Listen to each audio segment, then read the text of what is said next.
ప్రియంగు కలికాశ్యామం రూపేణ ప్రతిమం బుధం సౌమ్యం సౌమ్య గుణోపేతం తం బుధం ప్రణమామ్యహం అంటారు. బుధుడు చాలా సౌమ్య గ్రహం. మొత్తం గ్రహాలన్నిటిలో కూడా చాలా సౌమ్యమైనటువంటి గ్రహం బుధగ్రహం.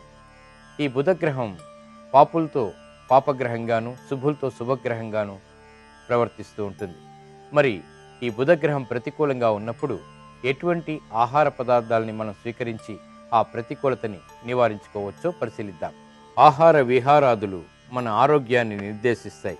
గ్రహాలకు ప్రియమైనటువంటి ఆహారాన్ని స్వీకరించడం వల్ల జాతకుల యొక్క జీవన విధానం మరింత మెరుగుపడుతుందని జ్యోతిష్ శాస్త్రం చెబుతోంది.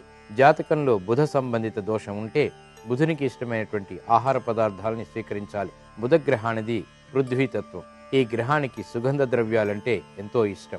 యాలకులు, లవంగాలు, దాల్చిన చెక్క, ఇతర సుగంధ దినుసులు, యూకలిప్టస్ తైలం ఇటువంటివి నిత్యం వాడాలి.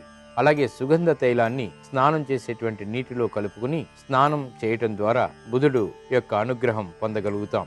అదేవిధంగా బఠానీలు, తాజా ఆకుకూరలు, కాయగూరలు, జామకాయలు, జొన్నలు వంటివి కూడా ఆహార పదార్థాలుగా నిత్యం స్వీకరించినట్టయితే బుధగ్రహం యొక్క ప్రతికూలత తగ్గుతుంది, అనుగ్రహం ఏర్పడుతుంది.